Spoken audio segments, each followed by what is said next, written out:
Wade, it's good to see you. Welcome back to the UK. Good to be back. It's been a little while since we had a catch-up last when you came with Willie Braun. So, yeah. What keeps you coming back? Because we know it's very difficult to build it from the ground up like you have and play very small venues and do it right from the start. So, what keeps you coming back over here? I just love playing music, and I really love. I love touring. I love seeing the cities. I love visiting with people, brand new people, new venues, new things, new experiences. And, I do the same thing in the States. There's still places we haven't played there, after all these years. So it's always fun if we can find new places to see how it works, see how our music goes. How's the tour been so far? Because you went to France, didn't you? Yeah, it's been great. We've been, as any tour, we've had some disappointments and some super highs. So, that's the way that's the way it goes. You got to play at the Borderline, didn't you, in London, which is unfortunately closing down. So I think you're like the last Texan guy to play at the Borderline. Yeah, we made sure and got a picture out front. Yeah. It's sad that place is going away. It's obviously a historic place, and I played there 3 or 4 times now, so I'm very lucky to be able to say I played there before they shut it down. Yeah, it's very sad. But what can we expect from the set list tonight? You're going to be playing quite a lot from the Solid Ground album, I'm guessing. Yeah, we figured it out today. We played quite a bit from the Solid Ground album, so definitely a lot of that, and then a lot of the old stuff. I've been playing music for 20 years now, so as much as we can mix in there in an hour and a half, we try to cram it all in. Yeah. And the album's just been released on vinyl, hasn't it? With a bonus track. We have the vinyls here, and I didn't bring my band with me last time, so tonight we have a kind of a smaller version of our band here with me on this tour, and it's not exactly cost effective, but it's truly a good experience for all of us to be together and just go play some shows, have some fun. Now on the vinyl version of the album, you've released a bonus track, Yours Alone, which you wrote with Sean McConnell. Now we love Sean McConnell. He's been to the UK a couple of times. So tell us about sharing the writing room with him and how that track came about.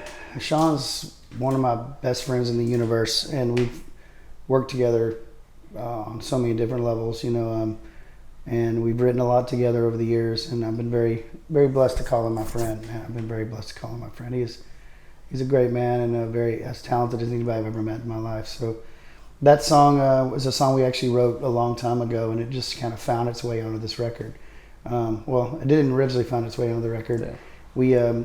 I overthink everything, and I pull the song off right at the last, just thinking it didn't fit the whole body of work. So I guess A Pretty Love Song just didn't fit what I felt was a solid project. So. I'm really glad that we threw it on the vinyl and threw it out there to the world as a bonus track, and now as a deluxe version of Solid Ground, because it's a song that I think deserves to be heard. It's really, really, it was one of my favorite tracks on the record. It was very difficult for me to pull it off originally, so I'm glad it's finally found its way. And you just mentioned that you thought it was a really solid album, and it felt like an album that was distinctly you, more than anything that you've ever done in the past, and the reaction from the fans has reflected that as well. So tell us a little bit about what you were hoping to achieve with that record and how it's been responded to. Well, I refer to it as a love letter to my home state of Texas, where I grew up and still live, and that sound is so unique in its own little world there. It has it's country and rock and blues and Tejano and folk and Americana, everything, a little bit of everything in Texas. And so I really wanted this record to kind of showcase that.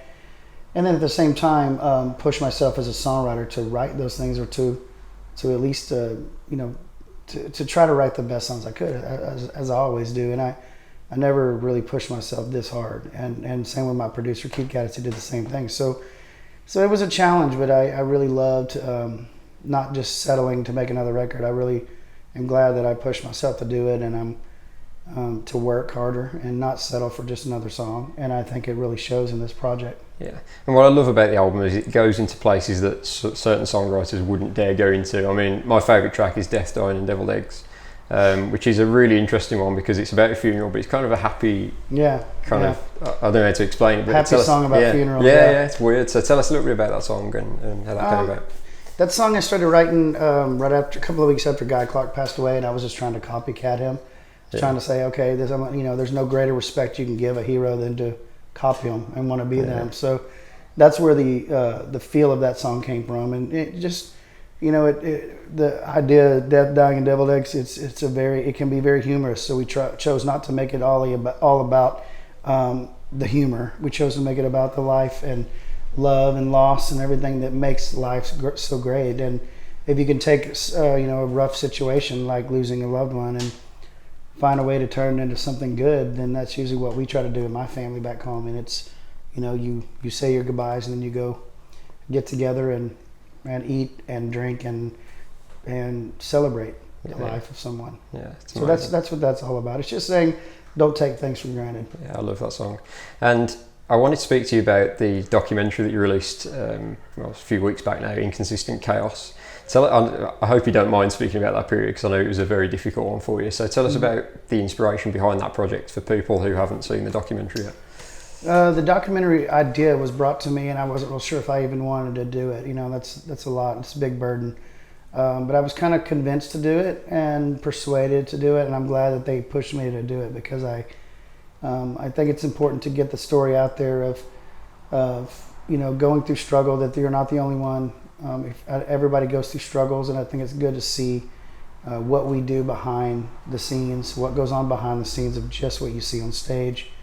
That there's so much more to this journey and this life, and the whole moral of it is when you get your ass knocked down, how you get up and handle it. And so I wanted to let my guard down a little bit and show people, not only how important 2018 was for us to get through, but what we've learned from it and how we've become better from it. And so that's all you can do. Yeah, I was watching it. I was quite shocked by how close you actually were to losing your career, basically. Mm-hmm. Why don't you tell us a little bit about that period and what a challenge that was for you? Yeah, I released Solid Ground in February of 2018, and then my voice started to go out of me at the end of March. So I didn't really get a chance to work the record, but I was working so hard, I guess that might have been why it went out. Who knows? Nobody really knows. But then I lost my voice, and then spent a few months trying to figure out what the heck was wrong with it, because it wasn't just a normal case. So it was a rare case. And so I finally had the surgery, and the doctor was he was awesome. Saved me and healed. I got healed up and was back within about 3 months. I had to take about 3 months off. Okay. And unfortunately, during that time, a Europe tour was scheduled. We were supposed to be here last year, and so many other dates, and we couldn't make it. So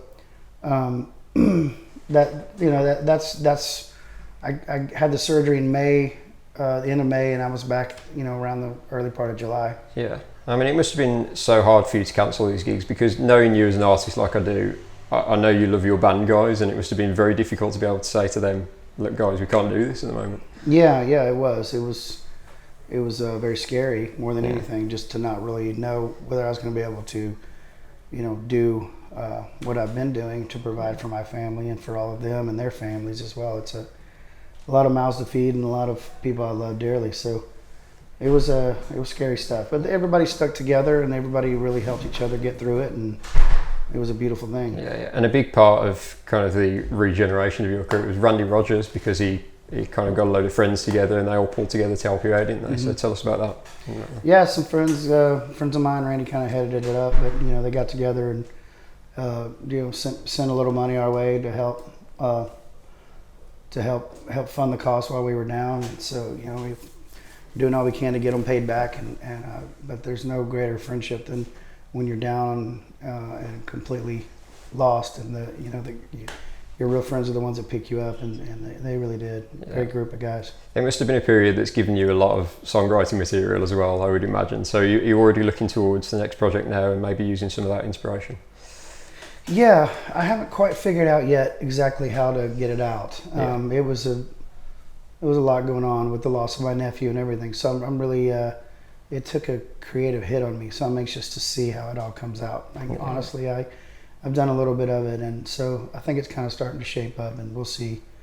I don't know if I want to make another sad record. I want I want it to be happy. So we'll see what happens. I've got a Christmas album that I've never done a Christmas album, and I thought, what the heck, I've always wanted to do it. What am I waiting on now after all that?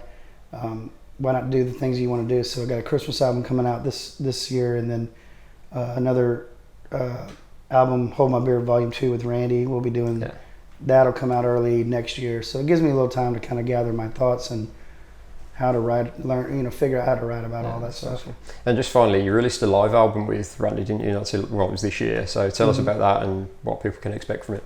So. Yeah, it's our second live album together. We did an acoustic live album called Watch This, and this is Watch This live from Dallas. This is actually a full band live.